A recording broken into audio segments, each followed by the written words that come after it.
So in this Sunday, we're going to be seeing Jeremiah. Jeremiah is a prophet, and most of the prophets write in a kind of an odd way, which is called an oracle. Oracles are usually a message of doom and gloom, which says that you are being punished by God because of your sins. And but don't worry, after you're long dead, God is going to come back and revive everything and make everything wonderful again. So it's not a very happy, very positive message. But this is what the prophets often give us. So we have one of the prophets this week, which is Jeremiah. Now, there's lots of reasons to hate Jeremiah. The first reason is it's long. It goes on and on. It's just one oracle, one doom and gloom story after the other. It's almost unbearable. The other reason not to like him is that Jeremiah whines a lot. Like even in this one, he says, "Hey, you duped me, Lord, you duped me," and he comes off sounding like kind of like a little bit of a baby. Toughen up. You're supposed to be a prophet. So, but actually, if you really get to know Jeremiah, you're going to really like him. So let's take a look and see what Jeremiah is really all about. Okay, so Jeremiah is a prophet. Now, prophets are typically ones who represent God's voice to the people. So that seems like an easy job. God talks to the prophet, and then the prophet says stuff to the people.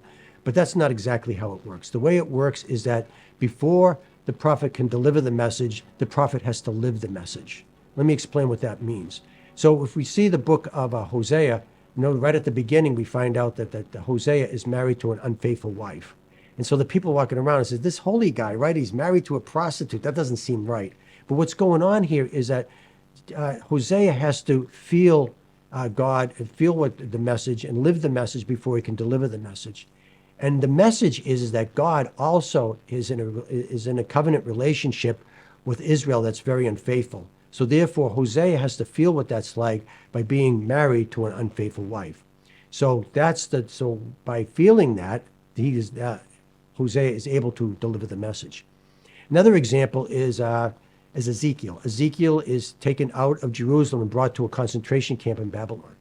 Now, the reason why he has that unfortunate experience is because he needs to feel what it's like to be in exile away from his home country, because this is the message that he's eventually going to give to the people in Jerusalem. He says, if you guys don't get your act together and stop worshiping God and stop worshiping false gods, this is what's going to happen to you. So again, Ezekiel has to live the message before he can deliver the message.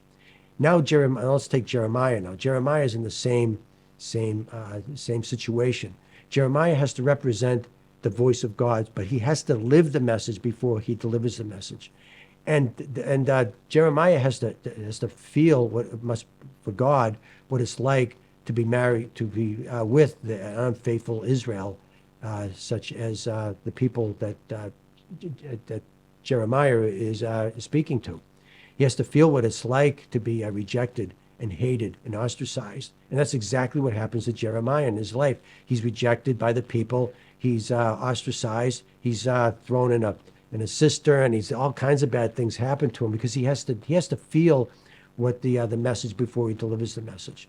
Now, what's complicated about Jeremiah is he has a dual job. He has a second job, which is now he has to represent the people to God. So what happens is now that he's got to feel what it's like. He has to live the message before he can deliver the message. And what he has to live is what's it like to be separated from God?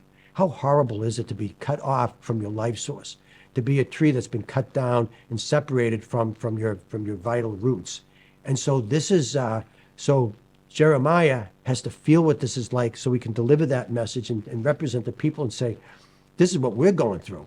This is what we're going through. So he has two parties that no longer have association with each other, but both the parties are feeling consequences, and Jeremiah has to feel both the consequences of this separation on both sides, so he can represent to each other. So Jeremiah represents that is the go-between person that's going to unite these two parties by feeling what it's like on each side.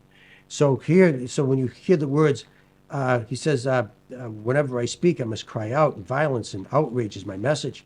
And I say to myself, I'll not mention God again. I'll not speak his name anymore. But then it becomes like a burning fire in my heart, in prison in my bones. I grow weary holding it in. So this is what it's like to experience being separated from God. That you feel like you've been duped by God, or you've been abandoned by God, and he hasn't been keeping up with his word. You feel that, and you feel that you can't, that you want to, you can, for that you're going to separate yourselves, but your heart is burning. You want God. It just does that. So it's that. So Jeremiah is bringing that anguish, what it's like to be separated to God, and God hearing these words that he's going to reconcile with his people. So it's a power. So Jeremiah is a prophet that has two jobs, not just one, and that's what makes Jeremiah so unique and so wonderful. It is through Jeremiah that we have right smack in the middle of the book is this, we call it the book of consolation, when God is going to give his people a new covenant, a new heart to love by, and he's going to renew the people of God again. So it's a super positive message that when you read the book as a whole and understand what exactly is going on with the book of Jeremiah. So I hope you enjoy the first reading this Sunday. It's one that Jeremiah is representing the poor soul that is separated from God, separated from the life source, and really feeling what it must be like. So God hearing these words, it's like a plea of please get me back. Please, I want you back again. And so that is why Jeremiah comes across sometimes as a whiny complainer. But what he's really doing is he's representing us, poor sinners, to God, so that God will want to bring us back and fulfill our hearts, which is always longing for God. I hope this was a helpful video, especially to understanding a little bit about the prophets, which can be kind of discouraging reading them, but if you know how to read the prophets, they can be a great source of inspiration. So I'll see you in the next video.